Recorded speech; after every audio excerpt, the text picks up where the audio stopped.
So welcome everyone. We are so excited to have with us tonight Lisa Johnson. She's going to be sharing with us some tips on slide design.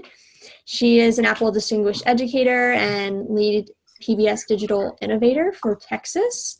And we're really happy to have her with us as an expert in slide design. So she's going to be sharing with us tonight her ideas and resources. We look forward to, at the end, if you have questions or throughout, please stop her, or in the chat, you're welcome to ask questions as well. And at the end, those of you that stay until the very end will have the opportunity to earn a $25 Amazon gift card.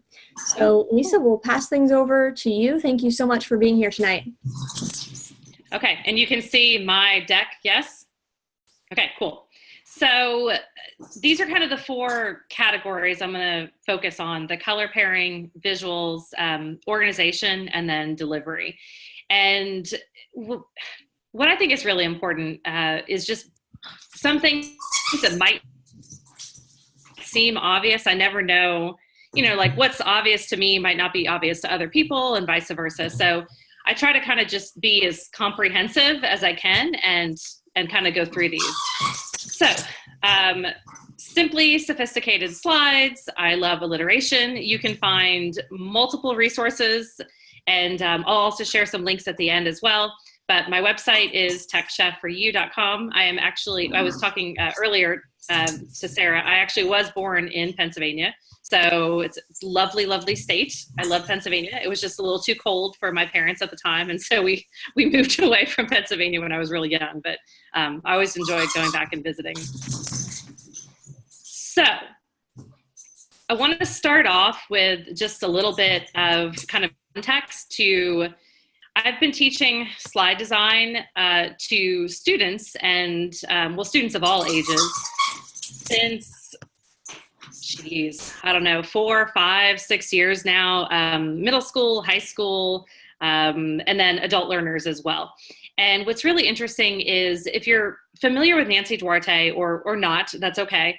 But she had a presentation where she talked about, and I think she's done a TED Talk on this as well, as presentation as a three-legged stool. And I think it's a really great kind of mental image to start with. So that's kind of why I'm going to start with it. And so you've got kind of your visual presentation, your content, and your delivery. So delivery is really, obviously, it's very obvious. That's kind of speech class. And interestingly enough, or fun fact, in Texas, speech is no longer a mandatory course. So it's kind of interesting. It's kind of being threaded now through our English language arts courses. And then your visual presentation gets into kind of that color pairing and also visuals. And then content deals kind of more with the organization of it. And the metaphor is basically, if any one piece of this sort of presentation is bad, then the whole thing kind of falls into itself or over. And so that's kind of, I think it's a good metaphor to start with. Okay. So as I go through this too, just be kind of making some mental notes of things that you like and maybe things you don't like, because I mean, I can share with you best practices. I can share with you my own personal sort of thoughts and feelings on things. Hold on, I'm going to close the door so we don't hear my dog.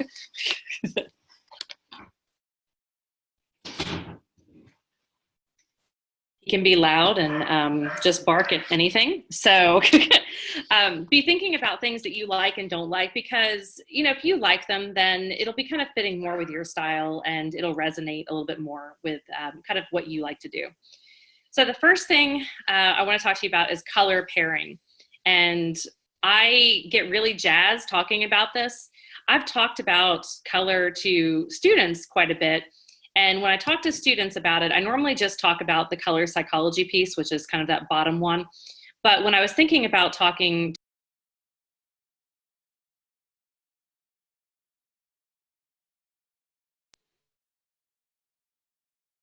okay, so when I was looking at that, I wanted to talk about personal branding and number of sections and topics, and then some thematic things. So personal branding, if you've already got a color scheme, let's say you have a blog or something like that, then, consistent personal branding is definitely something to, kind of keep on going with if that's something that you feel really strongly about. The other three, I'm going to get a little bit more in detail too. So color pairing. I I think I'm pretty good at looking at things and going, I really like those colors together. I'm not great at just like putting a bunch of colors together, if that makes sense. So there are a few websites that I'm going to share with you. This one is colorhunt.co. If you are just like, hey, I want to find 4 colors from my presentation that just kind of go together well, it's a great site.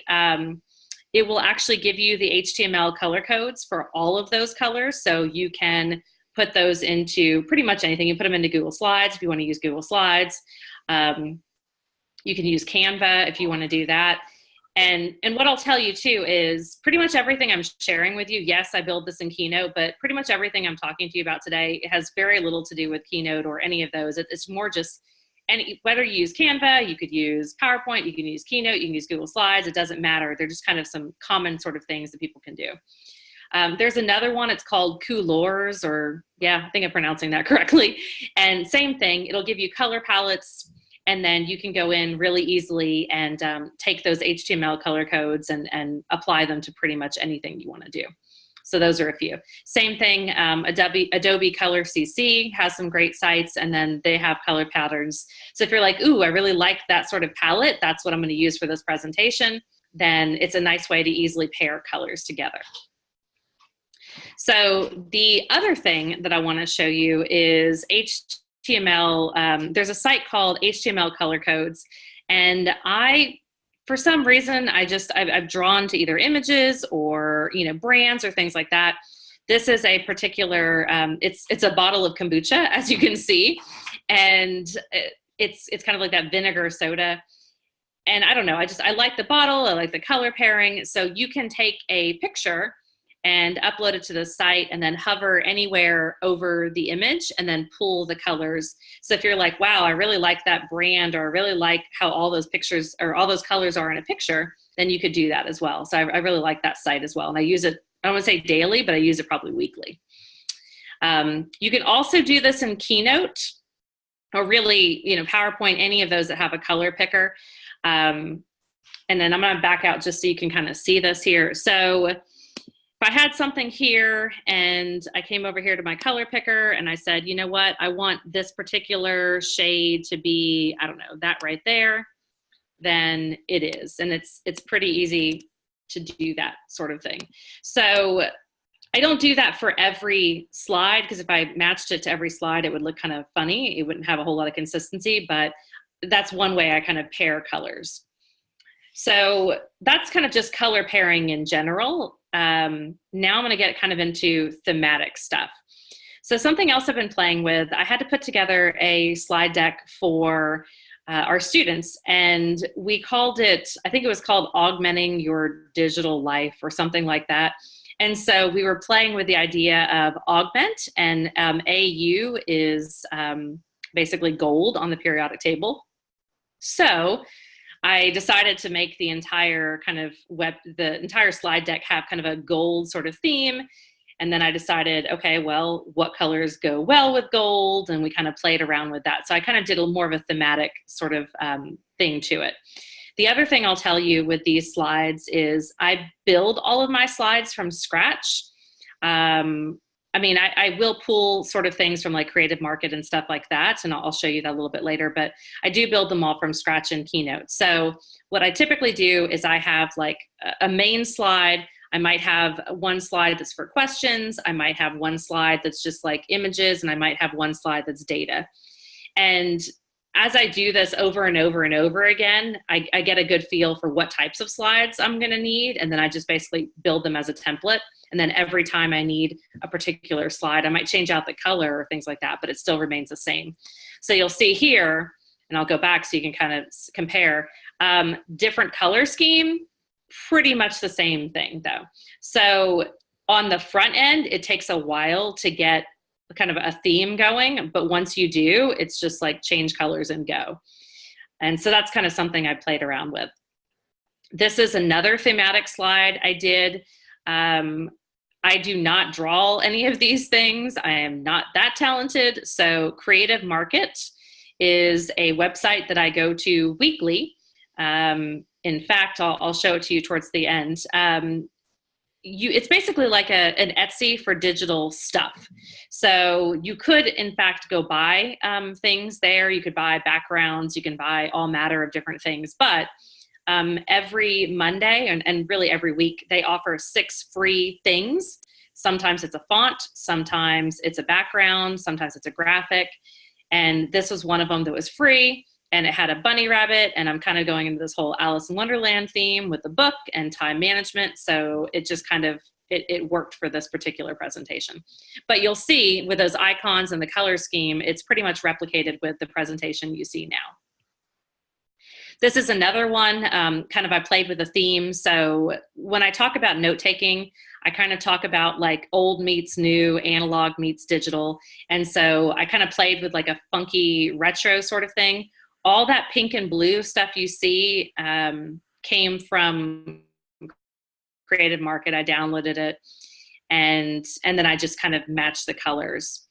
The notebook you see, kind of in the upper right-hand corner, there's another site called Fuzzimo. It's Fuzzimo, and they just have a ton of like digital stuff like that, like scanned in composition notebooks and just labels and just odd and end things that are really cool to add to your presentation. So I use that site a lot.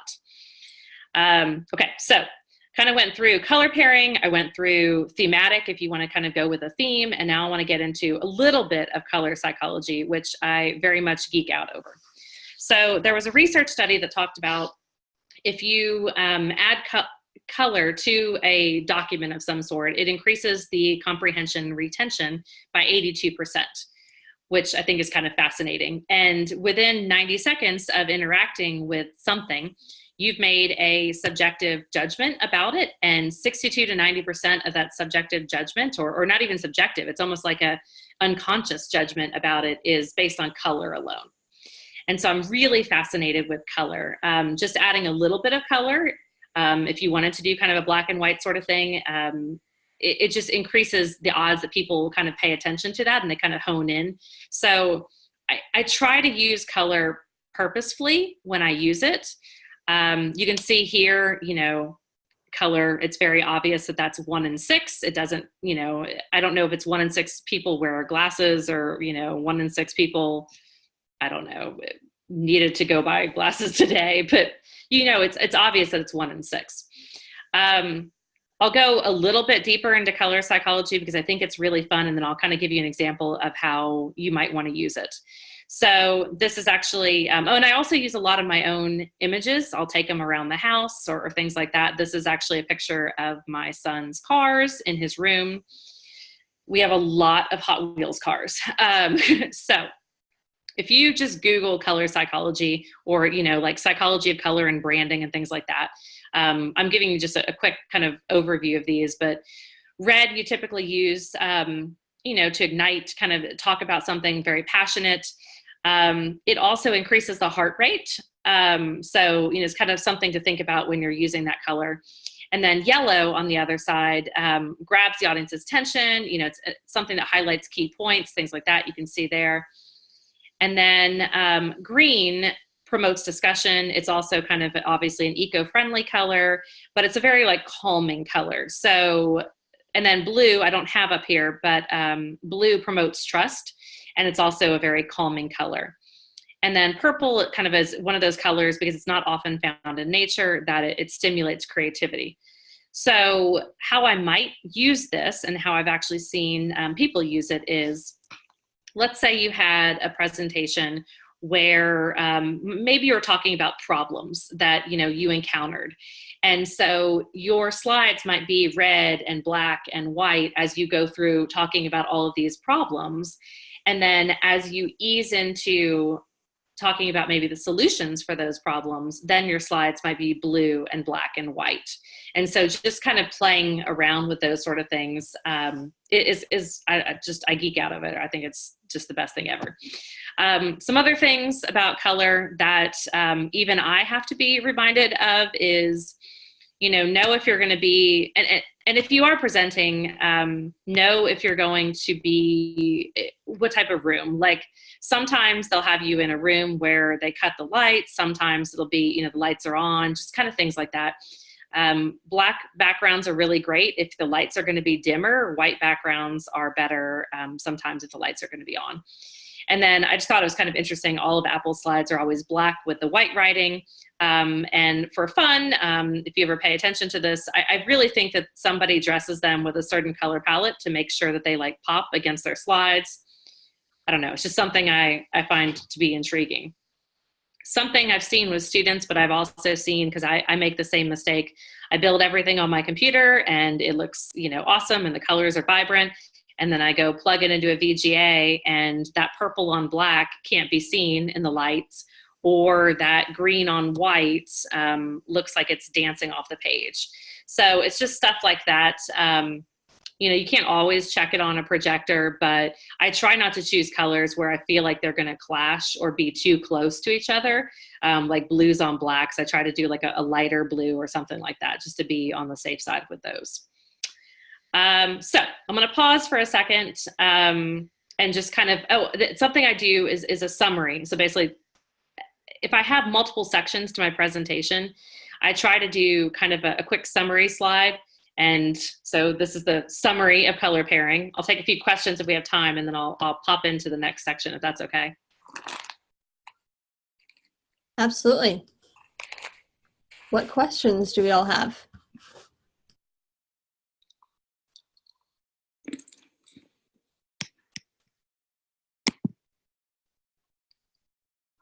Everybody's good. I'll continue. Otherwise, I'm cool either way.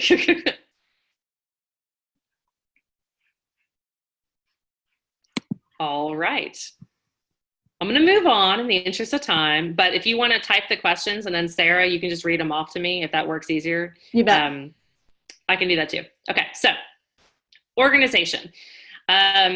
I love organization almost as much as I love color psychology. So a few notes about organization before I get too deep into this is if you open up any slide software before you have mapped out your presentation, a lot of times it's not, you kind of lose some of the continuity and some of the organization. So some of the books and even people who do TED Talks and all kinds of different things, what they highly advise is Post-it notes. So they say, use a Post-it note, kind of map out, because a Post-it note is similar in scale to a slide. So one, if it's too much information on a Post-it note, it's probably too much information on a slide.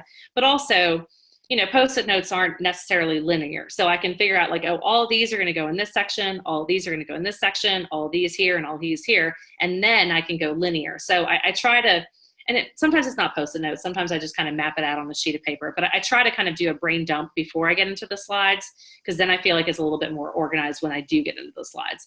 So like for you tonight, I knew I was going to be talking about 4 topics, and then I just had to figure out where everything within those 4 topics fit. Okay. We do have a question in the chat of, do you recommend keeping the same color scheme for all of the slides?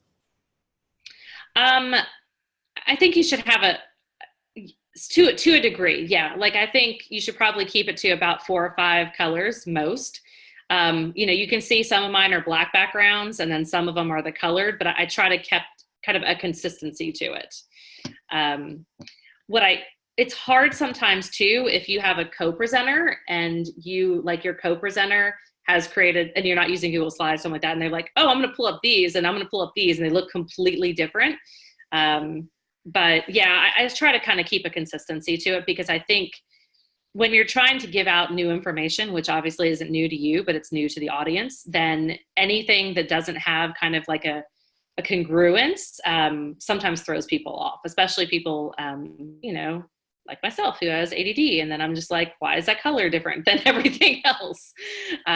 So I think that's important. A few things to kind of keep on the organization sort of piece, Anved. I know I talked a little bit about Post-it notes too, was there's kind of the rule of thought or rule of thumb is 3 seconds, a slide should be kind of digested or slurped in. So if you've got a paragraph of text, it's too much information to have on a slide. So I really do try to kind of pare down, there are times where you break these rules, but I try to kind of keep that. These are, what I'm about to share with you are industry standards. I've gathered these standards from like people who do TED Talks and people who write about slide design like Seth Godin and Guy Kawasaki and people like that.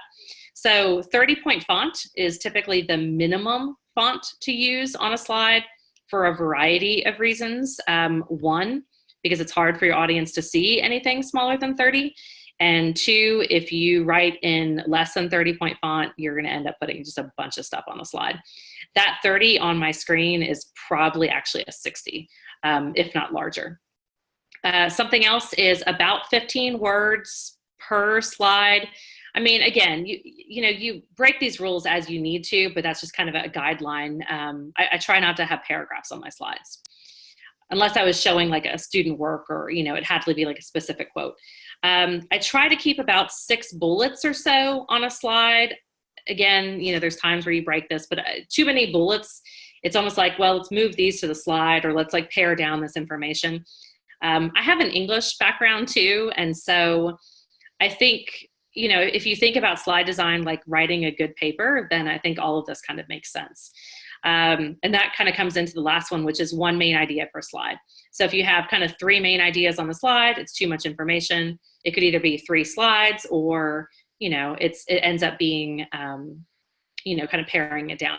And I think that's important to remember too, is, you don't have to, I don't think anybody needs to be, it just has to be 10 slides or it just has to be 50. It can be as many slides as makes sense. Some people talk faster, some people don't.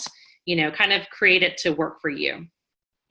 I also like to throw in quotes in the middle of things. It kind of gives me a break from talking. And it also, and I mean, obviously not random quotes, like they correspond to what I'm talking about, but it gives kind of a break. And especially if you're going through data or anything like that, where it's kind of cognitively taxing, it's nice to break it up every once in a while. So I try to do that. If you just Google, and I'm also keeping time on my clock right here too. If you just Google like bad slides or revised slides, there's like a crap ton of them all over the internet. So feel free to look through all of those, but I pulled together a few before and afters to kind of show you a few things. This one is not mine because I don't present on leafy seahorses all that often, but you can see here too much text on a slide. It almost looks like a textbook. Here, one thing is they pulled it into 3 different columns and they made it highly graphic.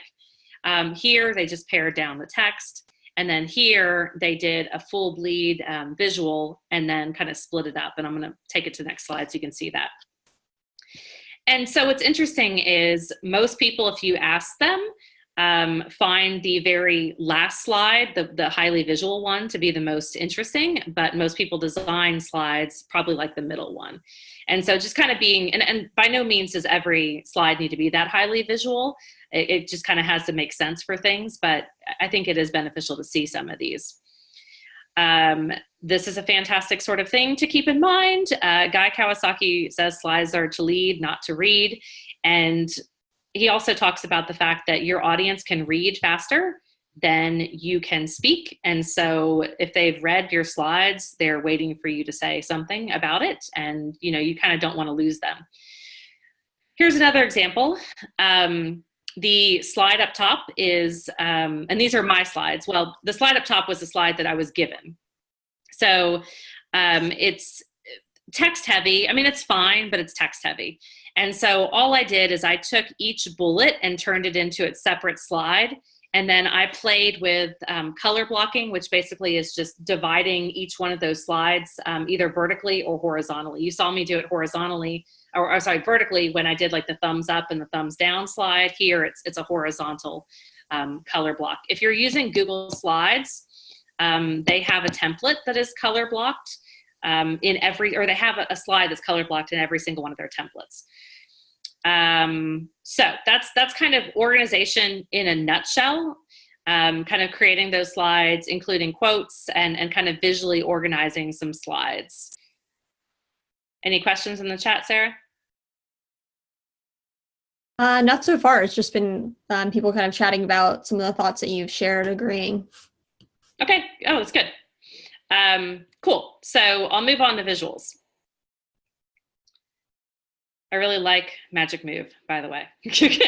Okay, so I don't know if I have anybody who is an English teacher or a librarian, but I want to kind of share out a point here. So if you find an infographic or these three particular pieces of statistics are all over the internet, yet no one can find the originator of these three pieces of data, which is really interesting. So I kind of preface it with that, although I do think it's important to kind of keep in mind. So what they talk about is 90% of the kind of information that you're transmitted to your brain is visual in nature, and we process visuals 60,000 times faster than we process text. So it's the idea of, if I process text, I have to read it,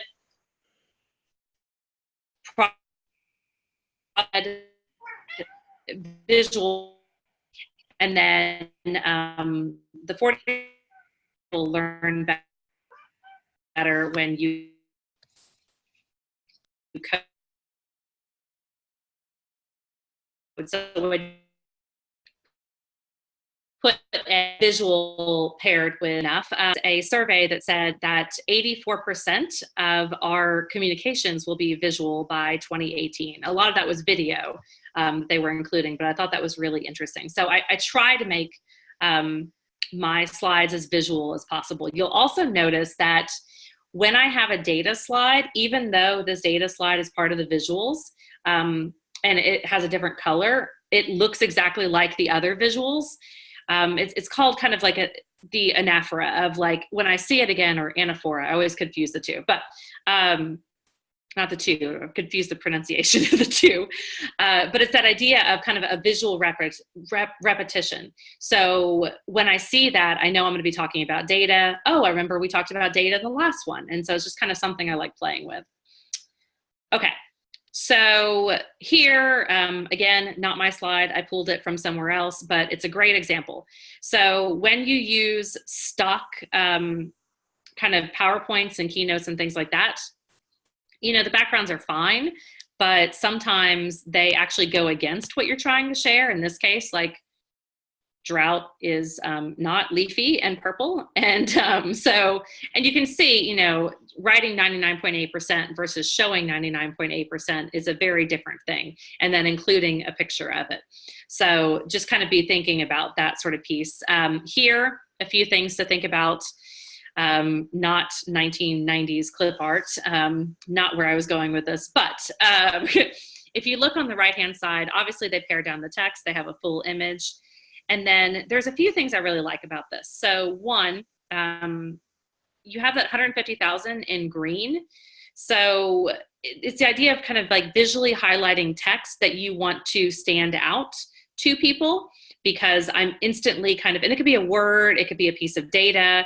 I don't use a different color every time. I try to kind of keep consistent, but again, every one of these things is kind of something like, use it when it makes sense. The other thing that's kind of fun is if you just tilt the text ever so slightly, it looks like that's maybe, I don't know, 8 to 15% of, like, kind of, or 8 to 15 degrees where it's kind of tilted. It kind of adds a little bit more of interest to it.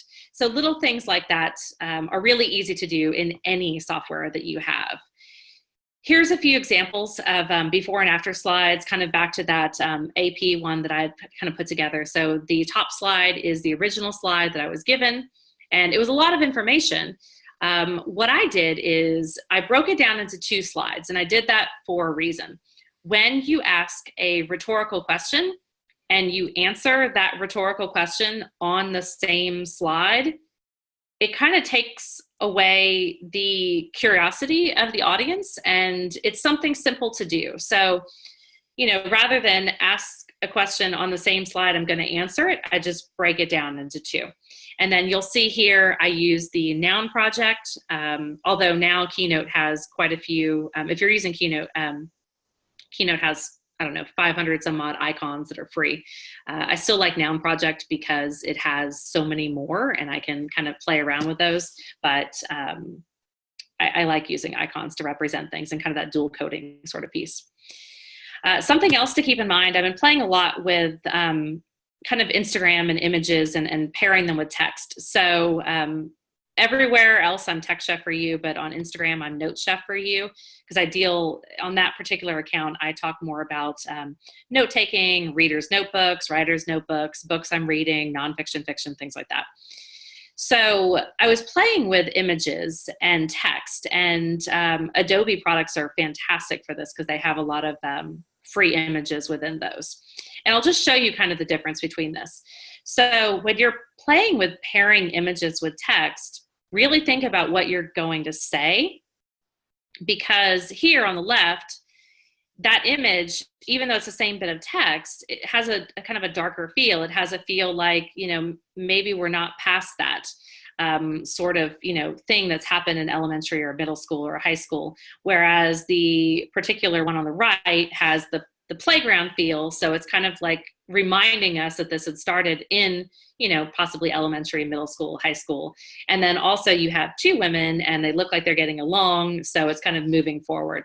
So I've been playing kind of with that. And sometimes I'll just do two different slides and two different images and kind of get a feel for which one makes more sense or kind of conveys the meaning. Unsplash is a fantastic website to use if you want to just find awesome looking pictures for your presentation. So they will give you high-res photos, which means they're awesome quality. You can search by all different types of things. They are free to use. You do not need an account. And on top of that, you don't have to cite them, but they do give you the kind of the licensing information if you do want to cite it, which is kind of cool. So I use Unsplash whenever I don't take my own images.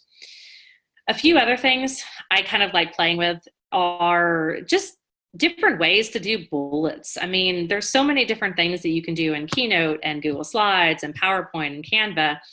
And so rather than just being a bulleted slide, you could do something like this where it's three pictures and one's, leading to the next, or it almost looks like a mind map. I mean, it's really, these are still bulleted slides. They're just visually bulleted. So that's kind of another way to play with visuals. This one is the Jeep and the car are actually from, the Jeep and the road are from Noun Project again. And I was talking about kind of a timeline. So rather than a bulleted list or a timeline, you could do a visual timeline. You could even play with a theme as well. And so this was actually my first book. I was kind of showing all the different things that kind of happened with that, the dates. And so I brought in those two images. I added some text boxes and some shapes, and it was really easy to kind of show that. And it's just more interesting, and people remember it better rather than just bullets. Same thing here, kind of another iteration of that. So something else I play with in visuals is if I'm going to be sharing, and I'll just bring all this up so you can see this. If I'm going to be sharing data, and if I'm going to be talking about the 4 C's, because my first book was on communication, and so a lot of times I was talking about the 4 C's, but I was really honing in on communication skills within those, but I wanted those other ones there for context and comparison. So what I do is I will just change the color of a bar or a shape. So it's very obvious that, like, yes, I'm talking about all 4 of these things, but I'm going to hone in on that one. Also, if you just get nervous presenting, which sometimes I do, it kind of helps with that, because it's a way to design your slides in such a manner that you won't forget kind of what you're going to be talking about, which I think is beneficial. So, this is another one. I love font and I love font size, and there's some really cool things you can do with just font and font size. So even that, like, little companies change slowly, things like that. So none of the things I'm showing you have to go to Photoshop or, anything like that. They're all like, just, hey, change the font size, change the color, add some shapes, things like that. So I kind of wanted to show you a few of these ideas. I think they're beneficial. Another thing I've seen in different presentations, which I think is really clever, is the idea of fake equations. You can list a bunch of things like, hey, you'll succeed if you do this, this, this, and this. Well, really, that's kind of like an equation for success. So playing around with, these sort of things is kind of a fun thing to do. And people just, they remember things better because it becomes kind of a more cohesive in their brain. So that's kind of fun to do. So that's kind of my piece on visuals. Color, dual coding. If you're going to use font and color, using it purposefully, and kind of to your advantage, and then using the best picture to convey meaning. So I'll pause for just a second. Sarah, are there any questions or things that are kind of coming up before I get into the last sort of bit of information? The one question in the chat was, what platform do you recommend for designing slides? What platform do I recommend for designing slides? I'm super biased. I always use Keynote. I really get really irritated when somebody makes me build something in Google Slides. But I'll do it. It's fine. I think you need to use the platform that you feel most confident in. I feel most confident in Keynote because it does what I need it to do, and I've used it for so long. If somebody told me to use a different platform that I wasn't as familiar with, it's just kind of one of those things. I think you should use some people, like I have teachers who have been using PowerPoint for a very, very long time, and they're really, really successful with a lot of the things that I don't know how to do in PowerPoint, or might take me a little bit longer. So I think it just depends on what you're trying to do. Like I use InstAlpha a lot because I like to remove the backgrounds of things, and Keynote allows me to do that. I also like my Magic Move and certain things, and so I've kind of grown accustomed to it. I'm going to kind of go into delivery, and I'm going to just point out a few things that I've gathered because anything I've written down here, I've either used myself or I found it to be useful. And pretty much everything is coming from, people who deliver TED Talks and do a lot of different, kind of speaking skills and things like that. I think it's just kind of some cool information for you. And I also don't know if any of you are doing ISTE or anything in the future where you have to do like a 3-minute time talk or things like that. So I know some of you have presentations and panels, but 3-minute time talks for me are always terrifying, or even any time talk. So I'm going to share you a few things like that as well. So delivery, obviously eye contact goes without saying, and then body movement and position. So, and I'm bad at this. I'm just going to tell you up front, this is something I forget to do. Like sometimes I'll just kind of, stand on one side. It's really annoying if I'm tethered where I can't move from something. But what I find is if I'm standing too long on one side of the room, then the other, it's kind of like I have to move from one side to the other and kind of be cognizant of that. The other thing I thought was really interesting is, and I couldn't tell you what book this was from, but they were talking about the idea of, and I think it's called the power sphere, not the power pose, but the power sphere. So it's talking about keeping your hands basically from your eyeballs to your belly button, kind of like in that sort of realm. So your hands, it has kind of a more confidence rather than having them, down by your side or behind your back, kind of keeping them sort of in that kind of spot. So I thought that was an interesting sort of bit of information. Other things are volume and speed. So volume's kind of an interesting sort of thing. If you're an elementary teacher, you're really good at using volume because, you'll get quieter when you want people to pay attention to certain things, or you'll get louder or excited. I think it's kind of interesting to use that sort of tool in a presentation. And I think sometimes we forget that we can do those things. Also your speed, knowing, like I know that I'm Italian, and I know that, and I like to talk with my hands, and I know that I also just speak quickly. And so I have to be cognizant of how quickly I'm speaking, as well as, kind of knowing that if I speak too quickly, then I'm going to get through the information too quickly. But I might also lose somebody. So I'm going to have to be really cognizant of kind of what I'm doing with that. This was a great quote, kind of talking about the verbal equivalent of a highlighter, and kind of getting back to the whole, I was talking about kind of elementary teachers do this really well, is kind of raising or lowering the volume or your speed to kind of for effect. People who do poetry slams and speaking and things like that, they just kind of do this sort of thing, and it's kind of an intriguing thing to me. So if this totally speaks to you, and you feel like this is something that you would use, then by all means. If this is like way too much, then just file it away for another day. It's all good. I feel like a lot of times we forget that we have speaker notes. And I will tell you, I always fill out my speaker notes. I don't ever really read from my speaker notes, but I do it, it's kind of like studying for an exam. I try to kind of have a deal like, well, what am I going to say on that slide? Like you can see here, those are, and again, I don't read it, but if I were really nervous, then I could go through and say, oh yeah, that's what I was going to say, or I don't remember that specific piece of data. So some people worry like, well, if I'm not going to have all this information on my slide, how will I remember what I'm going to say? And that's when I use my speaker notes. Keynote, PowerPoint, Google Slides, all of those.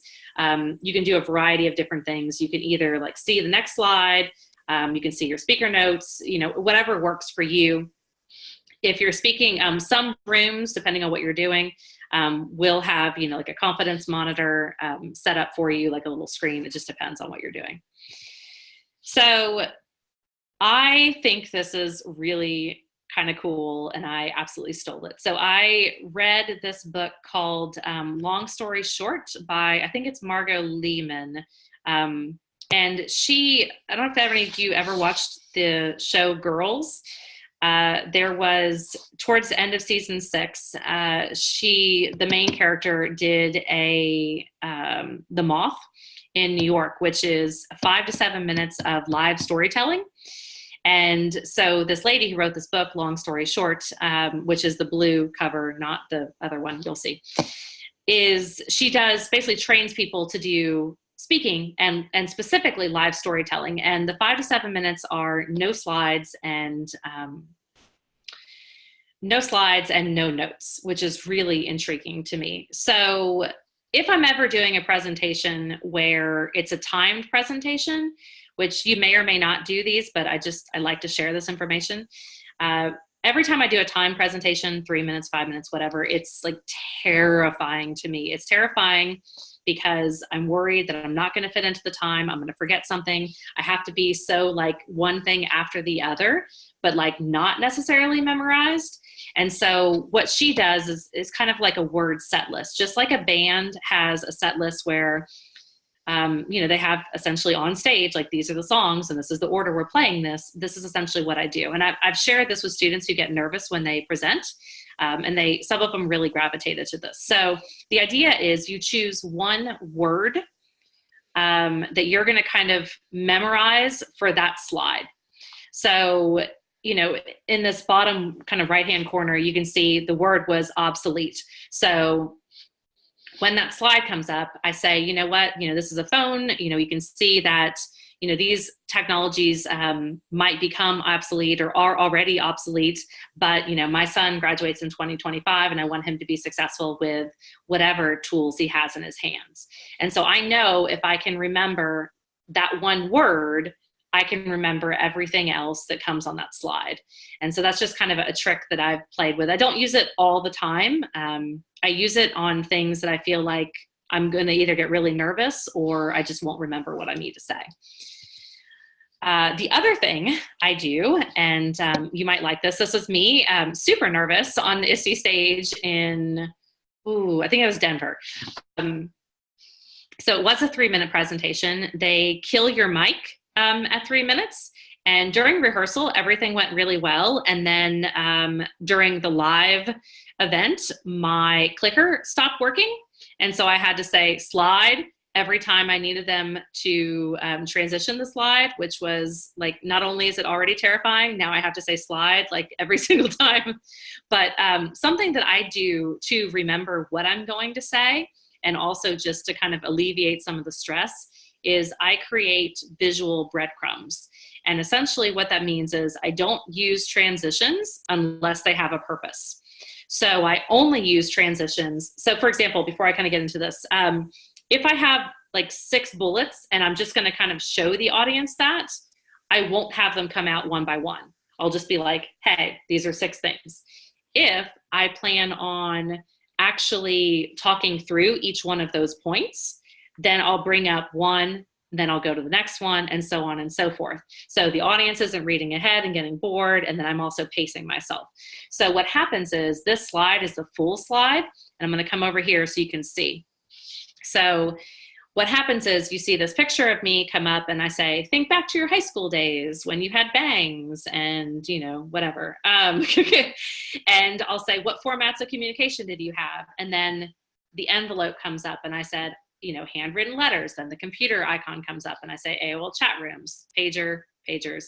And then the other piece comes up. So what happens is, even though you see that full slide, I'll have things come up as a transition. So they kind of cue me to what I'm going to say. And not every slide do I do that. It may only be a few slides that I do that if I'm kind of, you know, working through something, but it's something that's important. I'll just go back so you can kind of see that again. So I don't have everything come out on the slide, because if I had everything, then I wouldn't know where to start to kind of like connect everything and then I might go off track, and then people are like, what is she even talking about? Which may or may not be fine. It might be like, you know, I don't know, like a nice guffaw, who knows? But I doubt it. So that's kind of something that I've played around with on the delivery piece. Sarah, do you have any questions before I kind of go into the last bit of resources? No, there haven't been any, just a lot of resource sharing and some links to the things that you've talked about. Oh, awesome. Excellent.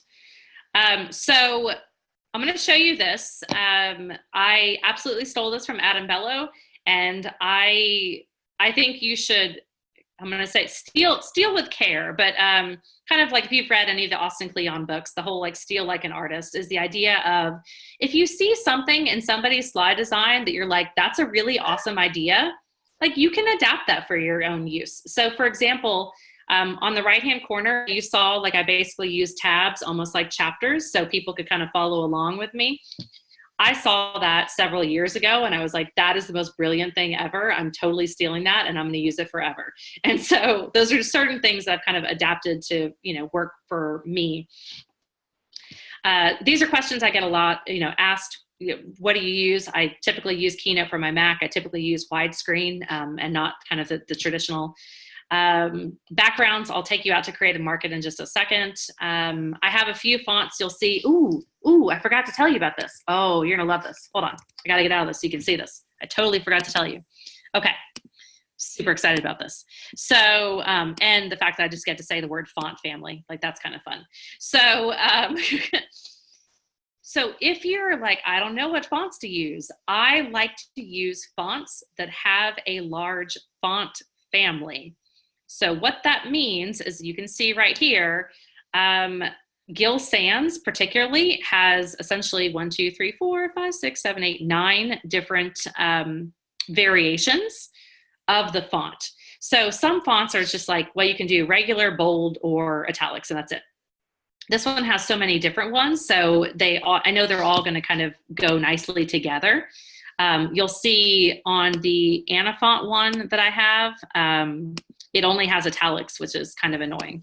So I use it, but I have to use it sparingly because it only works in one way.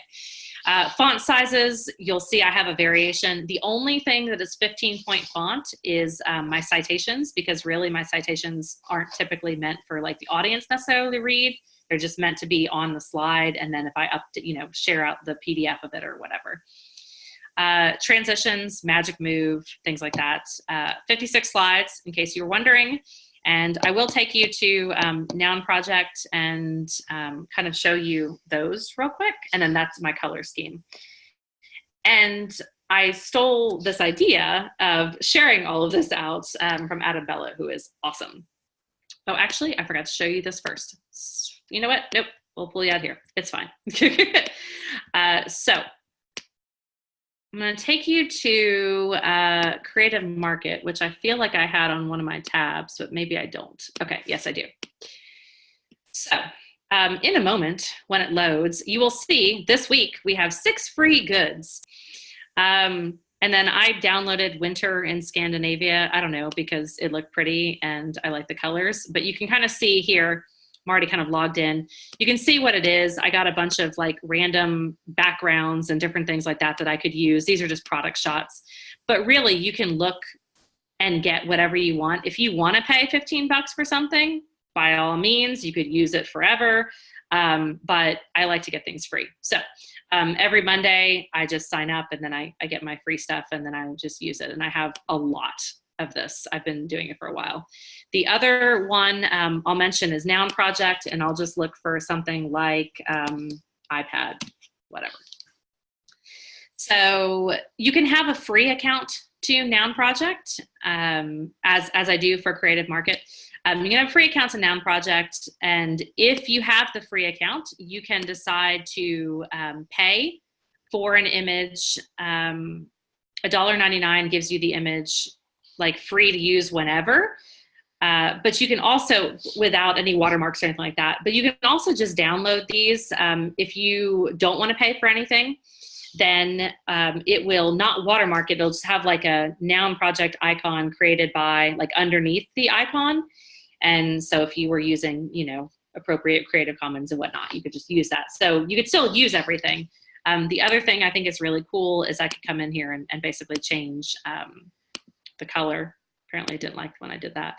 The color of the icon, and then I do all kinds of different things with that. So that's what I like using. Those are kind of my two go-tos of tools for that particular purpose. Okay, last sort of bits of information for you. I kind of referenced this. So my first book, Cultivating Communication in the Classroom, is kind of designed for secondary educators, grades, you know, kind of like 4th grade on to 12th grade and beyond. Chapter 3 is basically a lot of the stuff I've told you today, and kind of a lot more. Obviously it's got more of the citations and things like that, and kind of going over some more examples, but that kind of gets into that particular piece of it.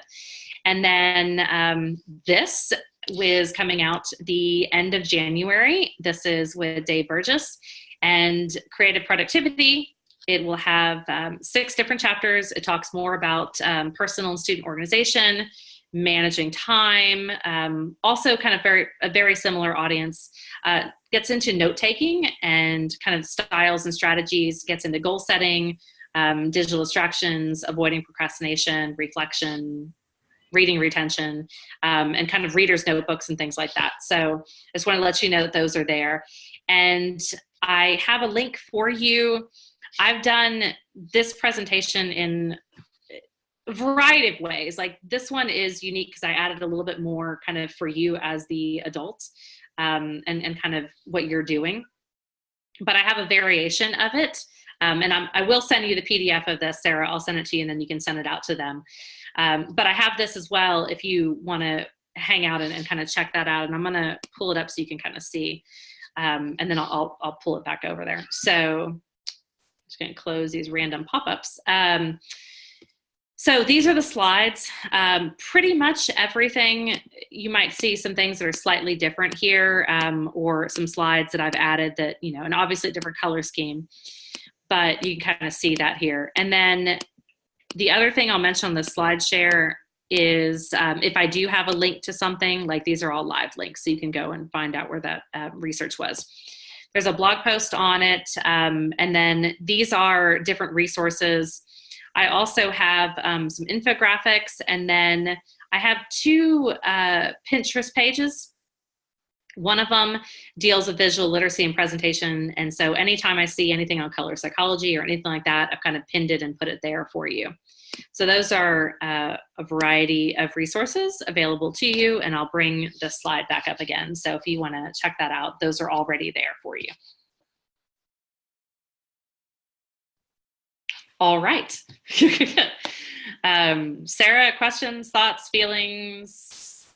Is there anything that struck? Are there resources that have been shared that you want to mention, Sarah, or?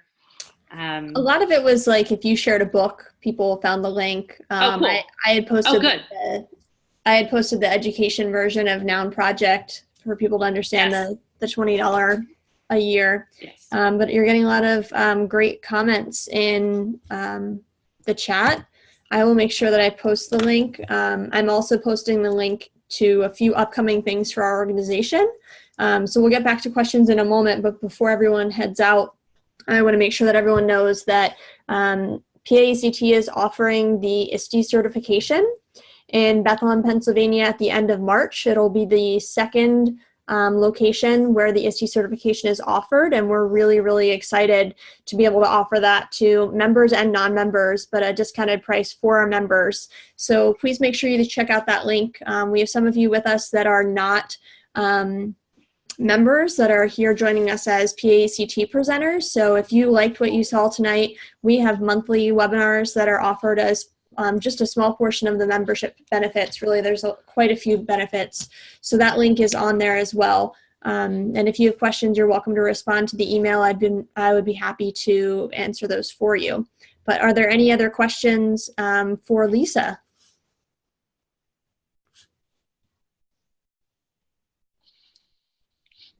Some other events are being posted in the chat for you. There's a lot to offer as far as membership goes, but some thank yous coming out to you, Lisa. We really appreciate your time tonight and you being willing to share with our members. Lisa, I have a question, Ben. Sorry. Yeah, go for it. I put it in the chat, but because we're all saying so much, I think it just scrolled right past. I really appreciate everything and plan on using a ton of it for myself, for my own information, but would love to share this with some of my 7th graders as well, because they tend to think that more is better, not just more. And I'm wondering if you would be okay with us sharing some of the materials you've given us this evening, provided, of course, that we appropriately cite and credit you with the creation of them. Yeah, no, I'd be happy to. And again, like I've done this presentation with 7th graders. I've done it with high school students. So yeah, by all means, you should have all the links also. There's some handouts on that and some infographics and some other stuff that I've used with students. So that's by all means. And then just let me know too. I'd love to see, tweet at me or, shoot me an email, or if you're like, hey, I want to show you this. I'm super excited. Look at my color scheme. Things like that. It'd be awesome to see. So yeah, no, I have no problem with that at all. Perfect. Thank you so much. Yeah. Lisa, we have some interest in your upcoming book and wanting to know, is there a sign up sheet or a sign up link for information about when your book comes out? That is a great question. I can, if you want me to, I can send you something and have it sent out to them. The other way to kind of know about it right now would be the follow Tech Chef for You on Facebook and Instagram. Those are kind of, well, and actually it's Note Chef for You on Instagram. Those are the two that are kind of sharing all that out. Yeah, I'm super stoked for the book. In fact, I'm glad you mentioned that. So on January 16th, I'm actually going to be doing a pre-order package. And so if you pre-order, I've built a bunch of kind of like an interactive sort of reflection guide, which I'm super excited about because I've seen all these interactive planners that work on the iPad and I'm just like geeking out over them.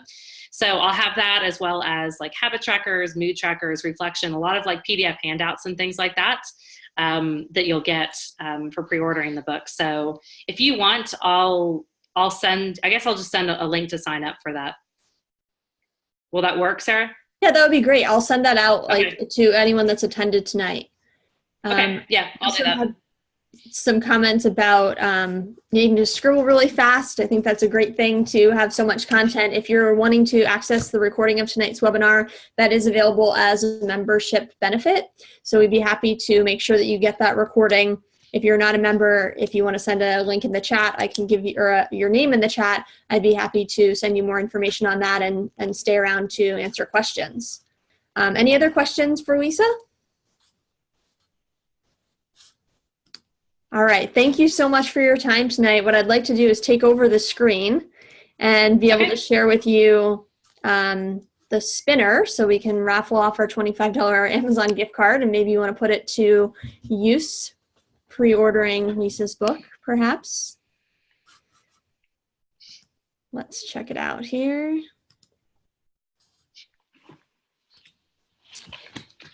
All right.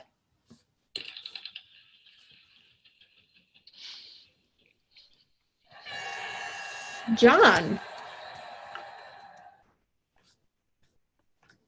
All right, John, I will make sure that I have your last name If you can put your last name in the chat for me or send me a private message, that would be great. And I'll make sure that you get the code for your gift card. So thank you everyone for being here tonight. We really appreciate it. Again, I'll stay around to answer any membership questions that you have. If not, we hope to see you real soon for our next webinar. All right. Bye, Sarah. Bye, everybody.